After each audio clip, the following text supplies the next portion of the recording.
नमस्कार दोस्तों, आप डीएनएम शो देख रहे हैं। डीएनएम शो में हम अपराध की कहानियां आपके सामने लेकर के हाजिर होते हैं।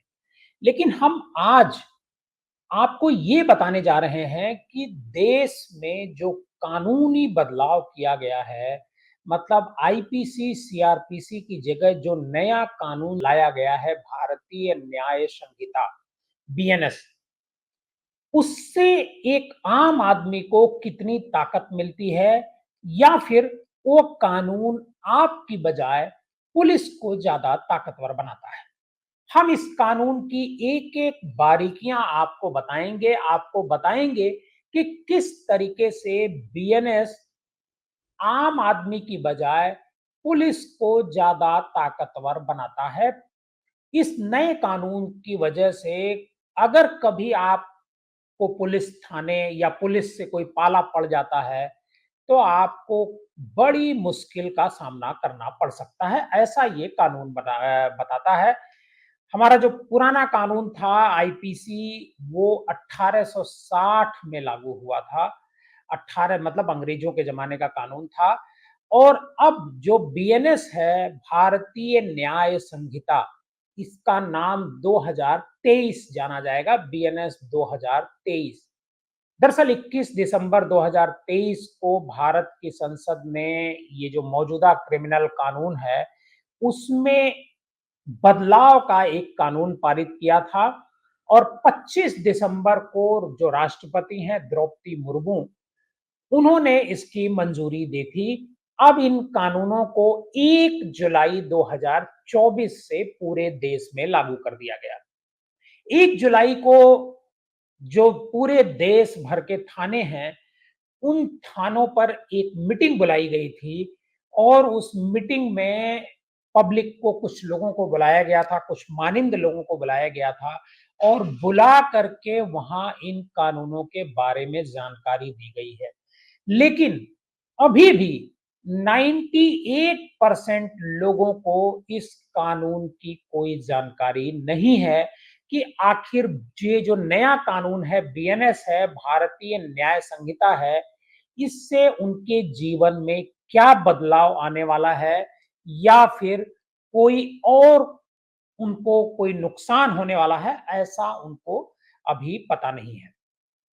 लेकिन मैं आपको बता दूं कि नया जो कानून लागू हुआ है, उसमें पुलिस को कितना पावर दिया गया है, सबसे पहले मैं आपको ये बताता हूं।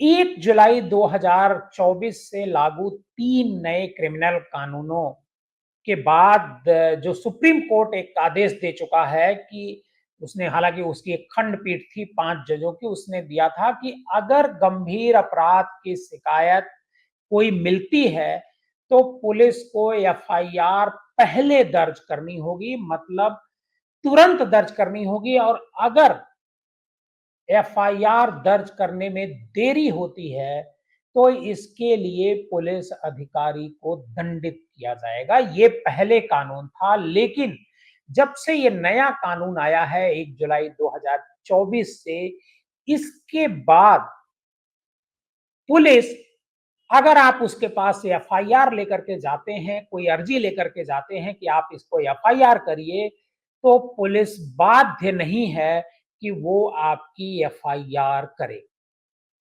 इस कानून में पुलिस को पावर दिया गया है कि 14 दिन तक वो प्रारंभिक जांच कर सकती है। और अगर जांच में मामला सही पाया जाता है, तभी वो देखेगी कि केस बनता है या नहीं बनता है, तब वो एफआईआर करेगी। मतलब अब एफआईआर कराना भी इतना आसान नहीं है। और एक और बदलाव हुआ है जो सबसे ज्यादा पुलिस को ताकत देता है, वो ये है कि अगर कोई आरोपी होता है, तो पुलिस उसे 90 दिन तक अपने हिरासत में रख सकती है।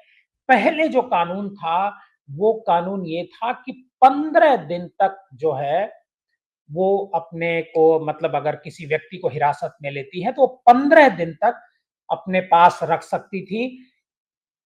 एक और, लोकल पुलिस अधिकारी, जो स्थानीय पुलिस अधिकारी जिसे एचएचओ कहते हैं, उसको पहले टेररिस्ट एक्ट लगाने का अधिकार नहीं था। लेकिन अब जो नया बीएनएस आया है, बीएनएस 2023-24, उसमें उसको टेररिस्ट एक्ट लगाने का भी अधिकार होगा किसी भी मामले में। अब हम आपको बताते हैं पुलिस की वर्किंग क्या होती है। पुलिस की वर्किंग ये होती है कि सामान्य तौर पर पुलिस का काम लॉ एंड ऑर्डर को बरकरार रखने का है और सीआरपीसी और नए बीएनएस कानूनों में पुलिस की वर्किंग तो एक जैसी है, लॉ एंड ऑर्डर जैसा ही है। पुलिस का जो काम है वो मेन है लॉ एंड ऑर्डर के साथ-साथ अपराध को रोकना। सीआरपीसी निवारक कार्रवाई का जो चैप्टर 11 के सेक्शन 149 से 153 तक है, वहीं बीएनएस में इसका जिक्र चैप्टर 12 के सेक्शन 168 से लेकर के 172 तक किया गया है। एक और बात, जो जांच पावर ऑफ इन्वेस्टिगेशन है पुलिस की, उसको ताकत दी गई है। इसके तहत पुलिस को किसी भी मामले का जांच करने का अधिकार उसको हासिल है और पुलिस मामले से जुड़े सबूतों, बयानों और वस्तुओं को इकट्ठा कर सकती है और इसके साथ-साथ अदालतें भी पुलिस को जांच करने का अधिकार दे सकती हैं। हालाँकि ये पहले ही जो है इस तरह की ये व्यवस्था पहले से चली आ रही है कि अगर अदालत को ऐसा लगता है कि पुलिस किसी मामले में एक्शन नहीं ले रही है, तो वो उसमें जांच करने और मुकदमा लिखने का आदेश दे सकती थी। ये पहले से है, उसको बरकरार रखा गया है। और एक और काम होता है कि अदालतों से जो वारंट जारी होते हैं, उसको पेश करने का, मतलब जिसके खिलाफ वारंट होता है, उसको पकड़ करके अदालत के सामने पेश करने का एक अधिकार पहले पुलिस को था, ये अभी भी जारी है। और जो नया क्रिमिनल एक्ट आया है, उसमें जो 7 जो है, मैंने जो देखा है, उसमें 7 नए प्रावधान जोड़े गए हैं, जो पुलिस की ताकत को और मजबूत करते हैं, पुलिस की ताकत को और बढ़ाते हैं। बीएनएस के सेक्शन 172 में कहा गया है कि किसी मौके या क्षेत्र में पुलिस की ओर से अगर कोई निर्देश दिया जाता है, वैध निर्देश दिया जाता है, तो उसका सभी लोग पालन करने को बाध्य होंगे। अगर पालन नहीं करते हैं, अवमानना या प्रतिरोध करते हैं, तो पुलिस उन्हें हिरासत में ले सकती है या फिर उनको इलाके से हटा सकती है। मतलब ऐसा जो प्रदर्शन होता है, धरना प्रदर्शन, उसके बारे में ऐसा होता है और ऐसा अगर पुलिस करती है, तो ऐसे व्यक्ति को मजिस्ट्रेट के समक्ष जो है पुलिस प्रस्तुत भी कर सकती है। अगर कोई छोटा-मोटा मामला होता है, तो पुलिस 24 घंटे के भीतर उसे रिहा करने का भी आदेश दे सकती है। हालाँकि इससे पहले जो है सीआरपीसी के सेक्शन 41 और 151 में पुलिस को बिना किसी वारंट के किसी व्यक्ति को हिरासत में लेने का अधिकार था। लेकिन अब बीएनएस के 172 के तहत पुलिस किसी भी व्यक्ति को अपने कोई निर्देश दिया है और उसके पालन में वो अवहेलना करता है, तो उसे वो 24 घंटे तक पुलिस की हिरासत में रख सकती है। मतलब उसे कोर्ट में भेजना 24 घंटे के बाद होगा और वो पुलिस उस व्यक्ति को मजिस्ट्रेट के सामने पेश करने के लिए बाध्य नहीं है। एक और जो बदलाव हुआ है वो बेहद चौंकाने वाला है। जो पुलिस की जो रिमांड अवधि है वो 15 डे से बढ़ा करके 90 दिन इस बीएनएस कानून में कर दी गई है। मतलब बीएनएसएस में अगर पुलिस रिमांड किसी को लेती है, तो 90 दिन तक एक साथ या अलग-अलग तरीके से, मतलब अलग-अलग बार उसको ले सकती है। इसका मतलब कि कोई भी आरोपी को पुलिस 3 महीने तक अपने कब्जे में रख सकती है। अगर 15 दिन पूरे होने से पहले मिल गई, मतलब अगर उसको बेल मिल जाती है, तो पुलिस 1 दिन पहले रिमांड का आवेदन करेगी और उसकी जो बेल है वो रद्द हो जाएगी।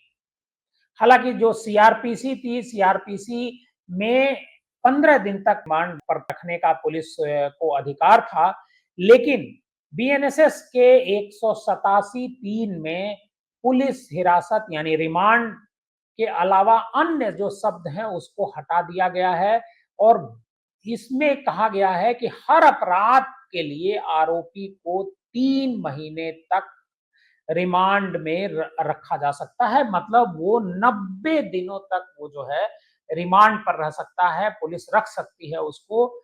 और अगर कोई 90 दिनों तक रिमांड पर रहेगा तो ये बड़ी स्वाभाविक सी बात है कि पुलिस उसे प्रताड़ित करेगी और अगर वकील उसे रखना पड़ेगा क्योंकि पर डे रिमांड की अवधि में वकील जा करके उसे मिलता है, तो वो जा करके मतलब उसका खर्चा भी एक तरीके से बढ़ेगा।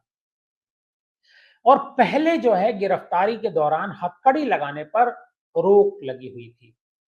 लेकिन बीएनएसएस के चैप्टर 5 के सेक्शन 35 से 62 तक गिरफ्तारी की प्रक्रिया और निर्देश जो है दिए गए हैं, उसमें सेक्शन 43 के तहत बताया गया है कि गिरफ्तारी कैसे किसी व्यक्ति की जाएगी।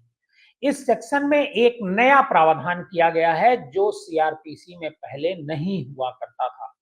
मतलब पुलिस अधिकारी अपराध की प्रकृति और गंभीरता को ध्यान में रखते हुए किसी व्यक्ति को गिरफ्तार करते समय या ऐसे व्यक्ति को अदालत में पेश करते समय हथकड़ी का इस्तेमाल कर सकता है, मतलब वो हथकड़ी लगा सकता है। पहले हथकड़ी लगाने का अधिकार नहीं था पुलिस को, सुप्रीम कोर्ट ने इस पर रोक लगा दी थी। हालांकि ये एक मामला हुआ था प्रेम सुनकर का मामला जो सुप्रीम कोर्ट में गया था, उसमें सुप्रीम कोर्ट ने ऑर्डर दिया था कि ये हथकड़ी जो लगाना है वो अमानवीय है।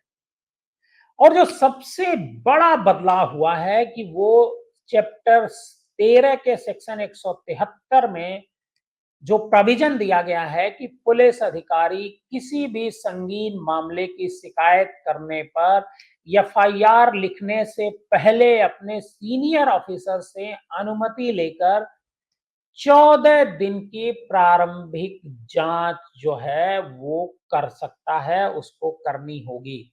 यानी पुलिस अधिकारी को 14 दिन का समय मिलेगा जिसमें वो तय करेगा कि मामले में केस बनता भी है या नहीं बनता है।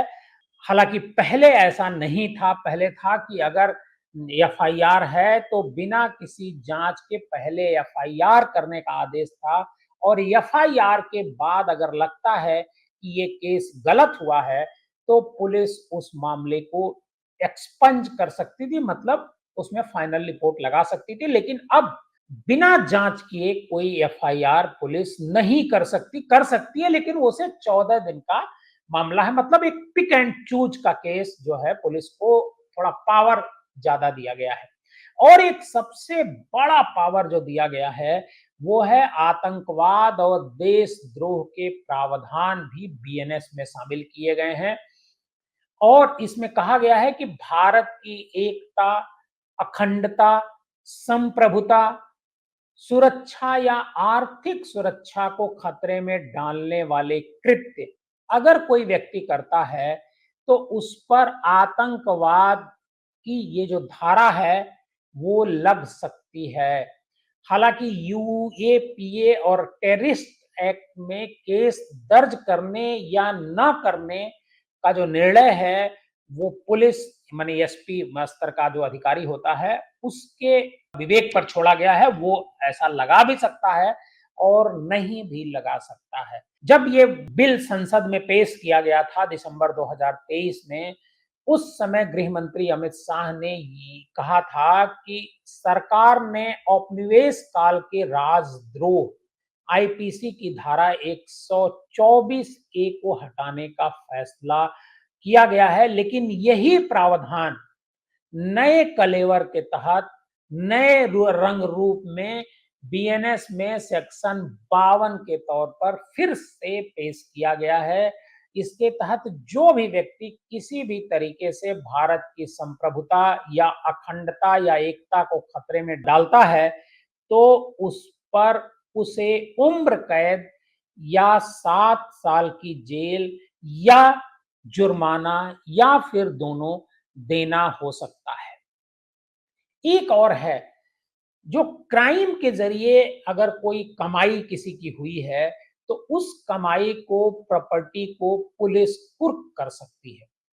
यानी बीएनएसएस के सेक्शन 107 में कहा गया है कि जांच के दौरान यदि पुलिस अधिकारी को लगता है कि कोई प्रॉपर्टी क्राइम के जरिए कमाई गई है, तो वह पुलिस अधीक्षक या कमिश्नर से अनुमति लेकर ऐसी प्रॉपर्टी के लिए मजिस्ट्रेट को आवेदन कर सकता है।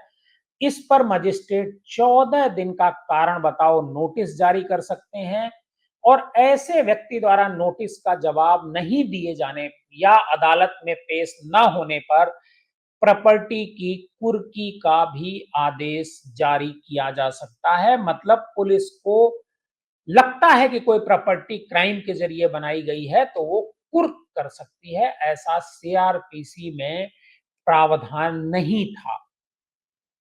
और एक और प्रावधान किया गया है जो पब्लिक को थोड़ा-सा परेशान कर सकता है।